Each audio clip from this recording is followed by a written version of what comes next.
Welcome to Watch Along Pod. Today we're tackling Disney's 1985 animated flop, The Black Cauldron. Loosely based on the Chronicles of Prydain series of books, the story follows a young pig keeper on a quest to stop the villainous Horned King from using a magical cauldron to raise an army of the undead. Much darker than typical Disney fare, it was both a critical and commercial disaster. But does it deserve its reputation? Let's talk about it. Is everybody ready? Hello. Hey, who's ready for The Black Cauldron? Were you ready for the Black Cauldron? No. What the hell was that film? I know. What? Oh, I have so much to say, but so little to say at the same time. It was certainly different. It doesn't feel like it fits in Disney. No. Completely different tone. There was no colour. No, I feel like these films in the Dark Ages really could be from a whole different animation company. It had no Disney magic whatsoever. Nothing that makes Disney special. It had magic, it had adventure, it had a fantasy setting, but this felt more like anything else but Disney. It felt like a very 80s made-for-TV movie, like a kid's cartoon. Don't get me wrong, I'm not saying they're bad, but it didn't feel Disney. If this had been on TV when I was a kid as like a, mini film, one that just comes up on TV, I probably actually would have quite liked it. But under the genre of Disney, no. I agree. I feel like if I had watched this and it had not been Disney, my experience would have been quite different. Yeah. But there's a certain je ne sais quoi that you It's just there's expect. certain things you expect from Disney, and this didn't deliver any of them. No. I'll tell you what it reminded me of. I think it was in the 70s, they released an animated version of The Lord of the Rings. Oh. And it was like really, really similar in tone, just the appearance, everything. Like, it's a really good adaptation of Lord of the Rings. I did think when the dead skeletons came to life, that did have a very Lord of the Rings feel. Yeah. When they bring the army of the dead. There were a few things in this that made me go, Lord of the Rings. I think they'll come up as we're talking. Yeah. Yeah. This wasn't an enjoyable film. I wouldn't say I hated it. I wouldn't say I liked it. I would just say I was like meh about it. Like, I felt the storyline was really weak at points. They hadn't developed it enough. And we were discussing earlier before we came on to talk about this that it was based on books. And I didn't know that. But I think that probably makes a little bit more sense, that the story was it felt like we were missing things. And I wonder if the books and the collection of books maybe explain some of those missing links. Like, why the hell is there a magical pig? Where does this pig come from? Never explained. Where does the magic come from? Not everybody has magic. It's not everyone's magic. Who did the sword belong to? Yeah. What was the sword's power? Was it like... There's so many questions. Why was a young boy staying with an old man that was not his father? Like... creepy. Why was there a princess in the dungeon? Was she a princess? Because at one point the Horned King says, "Oh, you're nothing but a scullery maid." So... Yeah. She calls herself a princess, doesn't she? So, I don't know. Who knows? No one. Maybe anyone who's read the original series of books. There was only one actor in this that I recognised. The Horned King was voiced by John Hurt. Oh, okay. There was a couple of voices where I was like, oh, they sound familiar, but then I didn't recognise the name, so I was like, oh, maybe I was just making it up in my head. Yeah, are you talking about Gurgi by any chance? Mm. As soon as he spoke, I was like, Ugh. Gollum? Jar Jar Binks? My first instinct was Jar Jar Binks. I was like, what? My first instinct was Stitch. Yeah, But in then the temper and more mannerisms. it went on. Yeah. Oh. Maybe that's why I hate Stitch. The thing is, I actually quite like Jar Jar Binks. Just because everybody hates him. I have a sort of newly found appreciation for Jar Jar Binks. At first, when I was a kid, I didn't care. Then the cynical side of me was like, "Oh, he was just to sell toys," and but the more that I've seen that film, the less I hate him. Yeah. Gurgi. Gurgi. Why can't I get his name right? Grogu. That's what I'm thinking. Yeah. He existed only to annoy us. Yep. And then sacrifice himself. Which wasn't really a sacrifice. We were like, yeah! And nobody cried. No, nobody cared. Like, there was absolutely no sort of emotional connection. I had not warmed to the character at all.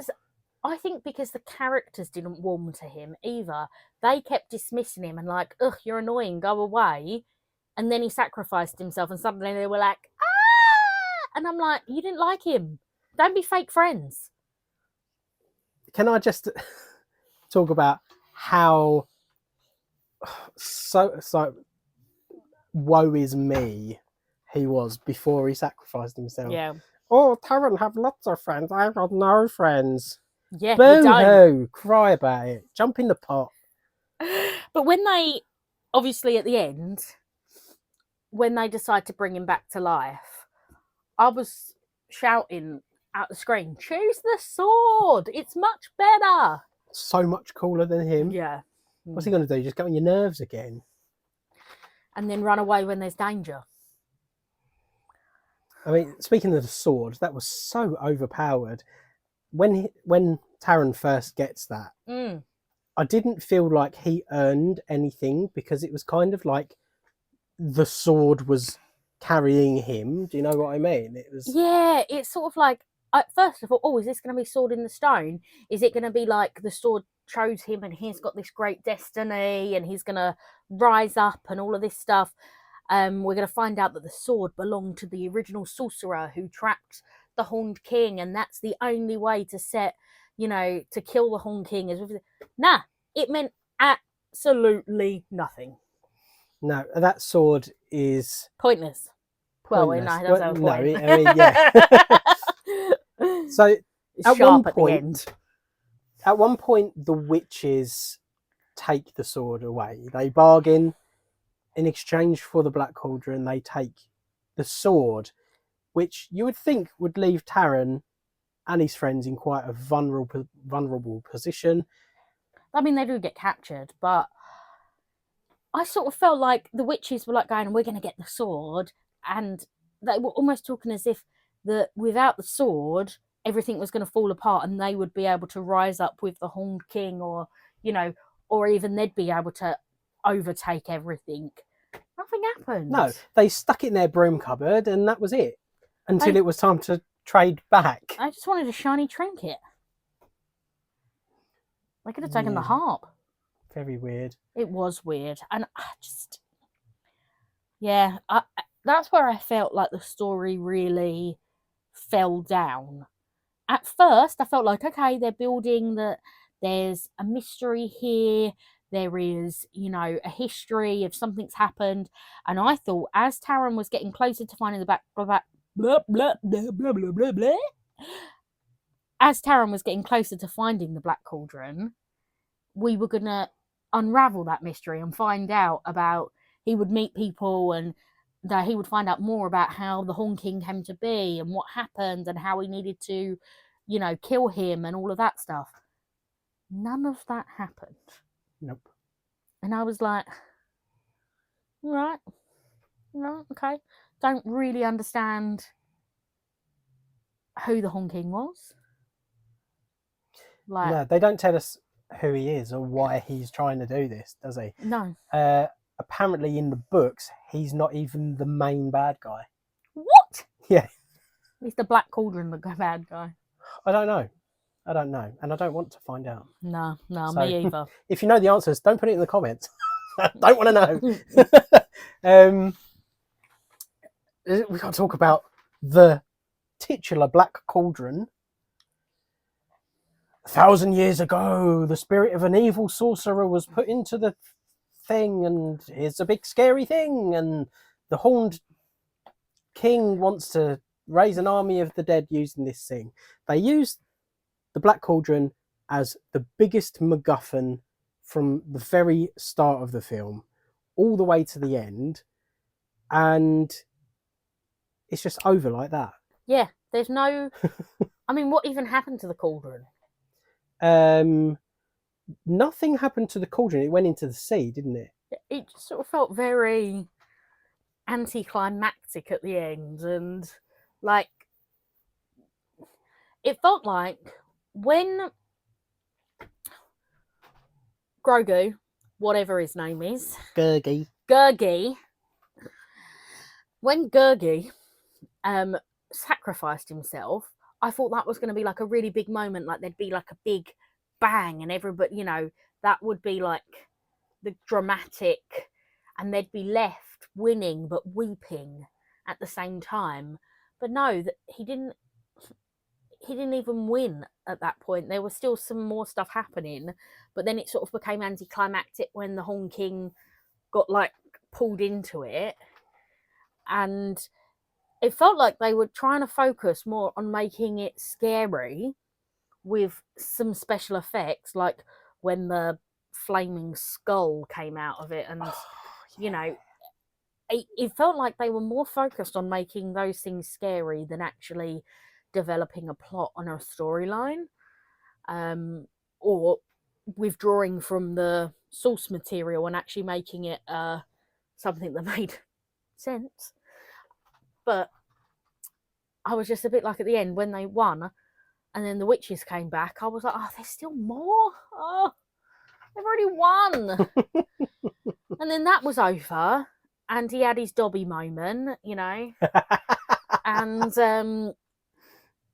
although obviously Dobby dies, but he came back to life. But then there was no sort of like conclusion of, well, defeating the Horn King, did that help the rest of the kingdom? Was everybody living happily ever after? We don't even know where they live. We don't know who they were trying to save, like, other than themselves. Like, yeah, you just get one shot of the old man talking to the pig and saying, oh, well done, my boy, and then it's over. Yeah, it's such a terrible ending. Such a terrible ending. They walk into the sunset, but nothing is concluded. I have no idea what the frick happened. Like, no clue. Yeah, I mean, these are all very good reasons why the film was so poorly received.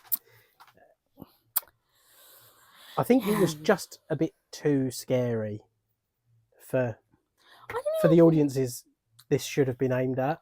I don't even think it was that scary. Like, I mean, I am an adult, but I think even in watching it as a kid, I probably wouldn't have found it scary because I feel like they didn't make the Horn King that scary. Like, he wasn't killing anybody or...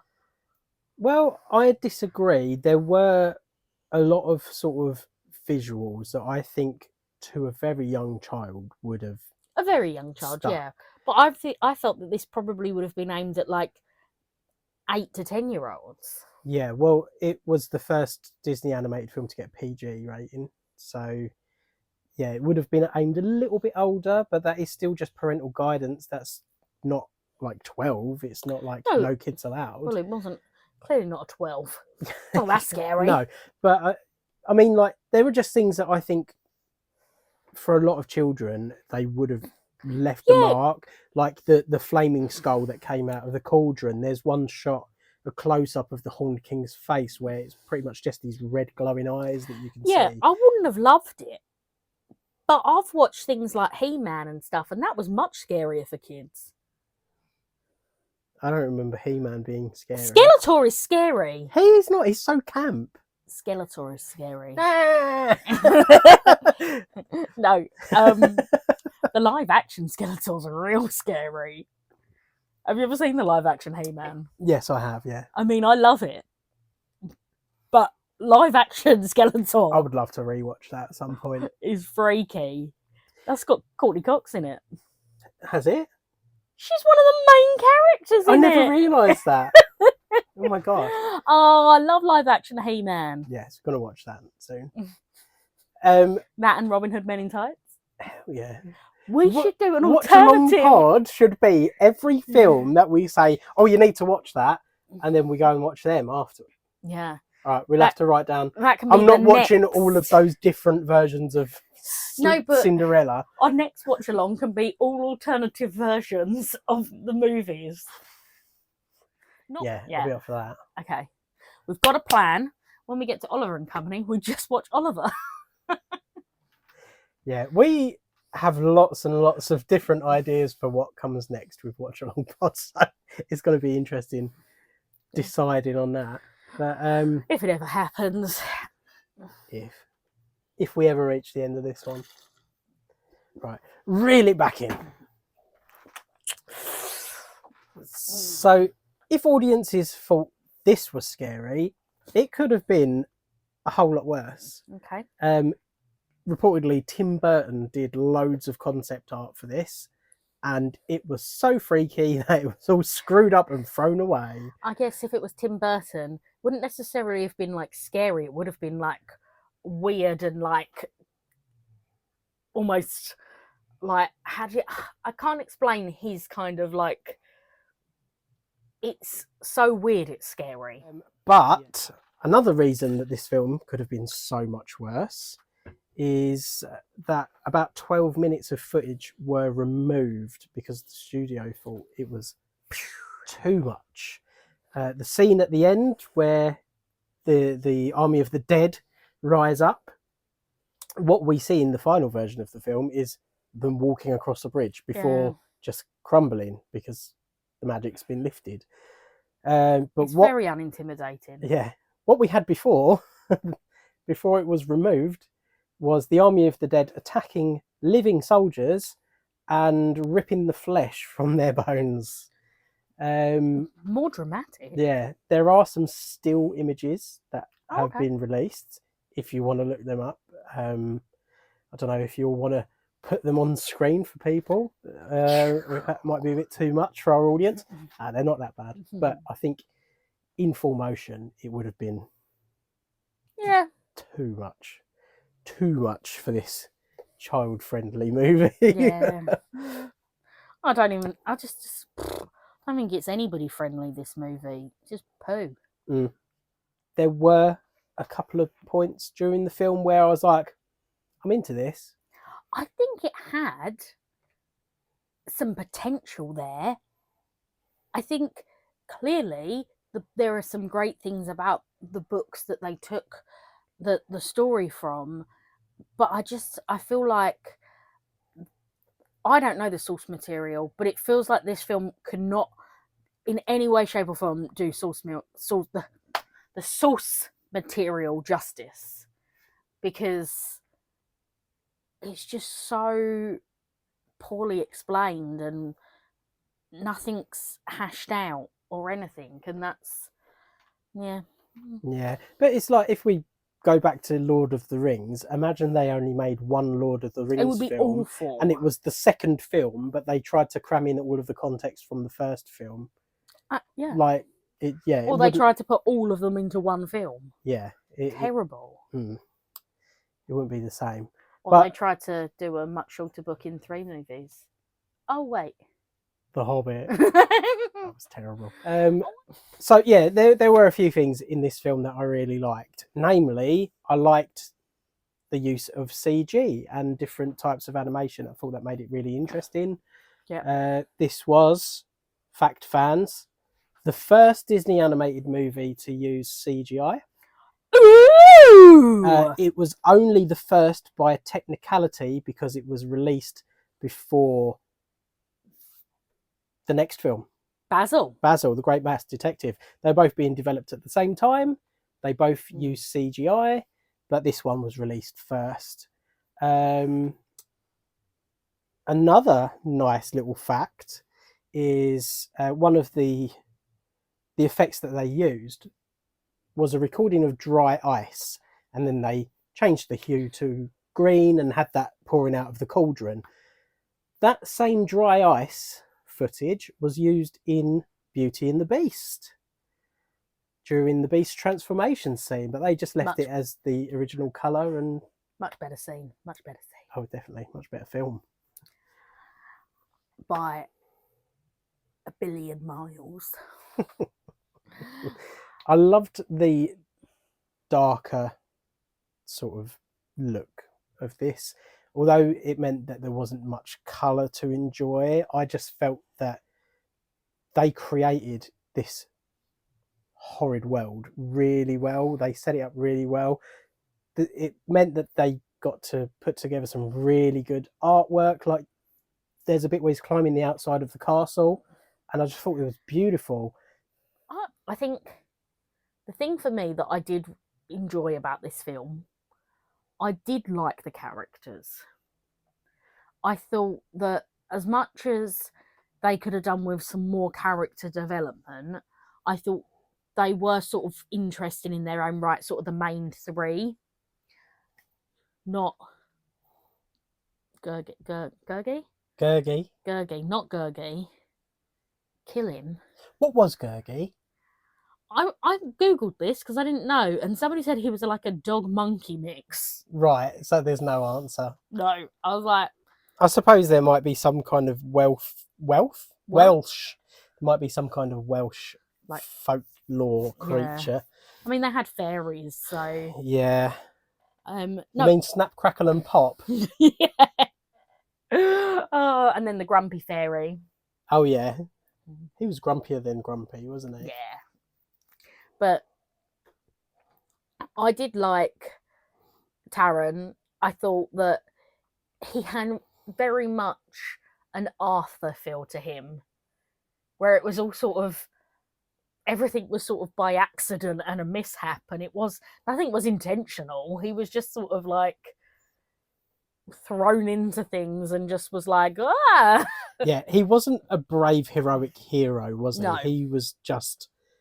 He just grabbed a sword from a dead person, and it just so happened to be magical. That's luck. Yeah, like Arthur.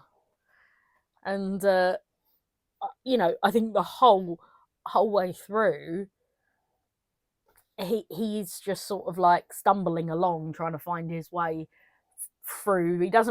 I feel like we almost watch it through his eyes, because I feel like he has no clue what's going on. We've got no clue what's going on. Yeah. And what's the princess's name? Eilonwy. Eilonwy. I've seen a lot of stuff about Eilonwy where people are like, oh, Elsa isn't the first princess to save herself, blah, blah, blah, blah, blah. It's and then people go, I've seen them all. Then it's Merida, it was me. And then it's somebody else, it was me. Then it's somebody else, it was me. And there's many fights about which princess is the first. I don't feel it's Eilonwy, because I don't feel like she does save herself. I feel like she is crackerjacks crazy. I think she probably is a scullery maid and not a princess. And she's maybe been inhaling some dangerous fumes down there or something. And I think she's a little bit like Taran in the sense that she just is stumbling about and things just happen and she's just like, whatever. And she does choose to be with the boy at the end. It's not like she doesn't choose the prince at the end. I know he's not prince, but in terms of like, she kisses him and she takes his hand and goes off into the sunset with him. So yeah, I think what this has that other films don't have with that kind of arrangement is that it's not the prince or the hero going Yeah. to save the princess. They are all getting out of this together.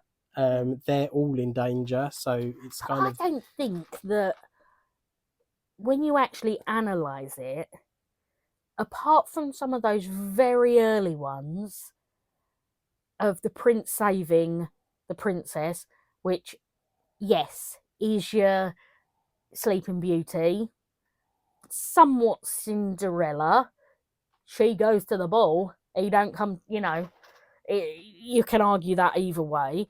I actually think we've got more stories, really, about them saving each other. Like, look at the rescuers.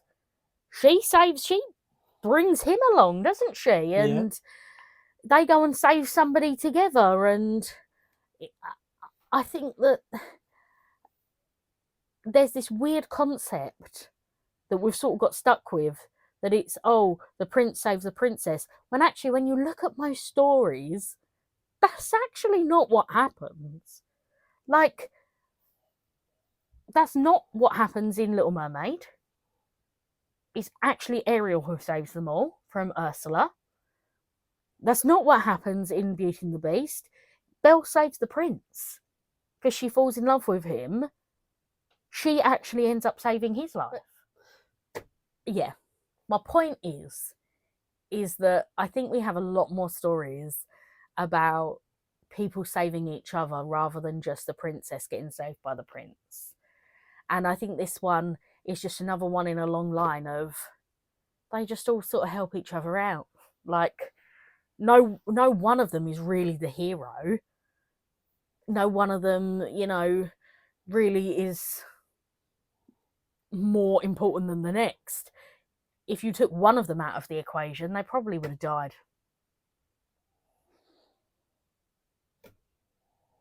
wow. And that would have been an interesting film. Do you think even Flender? Is he the hot? He's the bard. Yeah, because I think at times he deals with the witches the best. I think the two young uns are a bit like, ah! And he's the one that remembers, we bargain. And he's, without that, all hell could have broke loose. So, do you think the only one they could have done without was Gurgi? Because he sacrificed himself, but Taran was going to sacrifice himself, so they still would have had the same end result. They still would have beat the Horned King. And it probably would have had a more interesting ending if Taran had sacrificed himself. Because, she would have been left. I'm not just saying it because I hate Gurgi. No, but he did feel like a character. Oh, yeah, but I mean, my point, what I was going to say is I'm not just saying it because I hate Gurgi, but I feel like he should have stayed dead. Yeah. I think that would have been a bigger sacrifice. It would have had more of an impact. Would have been more poignant.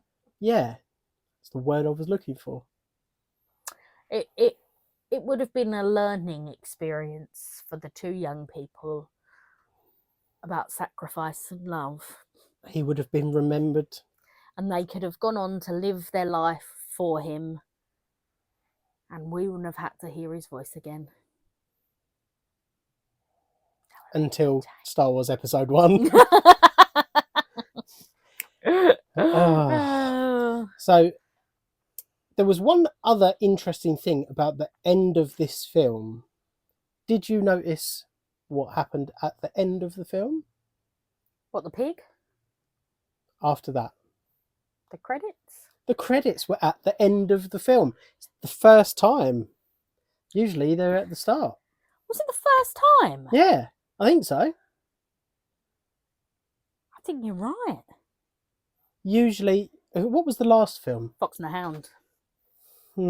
Yeah, at the start of the Fox and the Yeah, Hound, they did, it had because that's when we noticed that it said Kurt Russell and yeah. yeah. There we Wow. go. Oh, we didn't even pick up on it. This was also the first use of the iconic blue and white Disney Castle logo. Yeah, beautiful. Iconic. I know, I did get the feels when that came up. I was like... It didn't have the I think it's really hard when you watch them on Disney Plus as well, because obviously they put that at sort of the beginning of everything and they don't keep to what was the original one. So I've watched some of like the 90s ones and it doesn't have the 90s opening. It has the opening that's the current one. And I'm like, that's not the one I want. So do you remember, like a couple of months ago, I was putting together a music quiz for Daisy and I had a piece of music in my head and I was like, this is from Toy Story, I'm sure of it. Started Toy Story. No, it was... I'm not going to perform it now. Perform it, go on.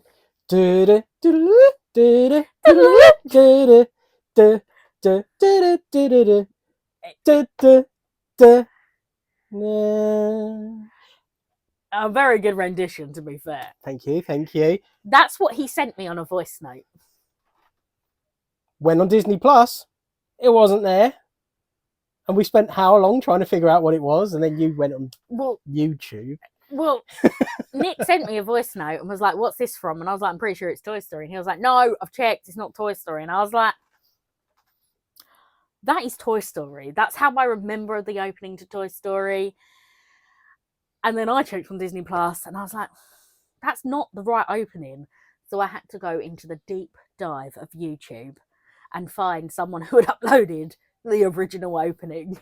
And there it was. There it was. So yeah, case in point, Disney Plus messes with the intros.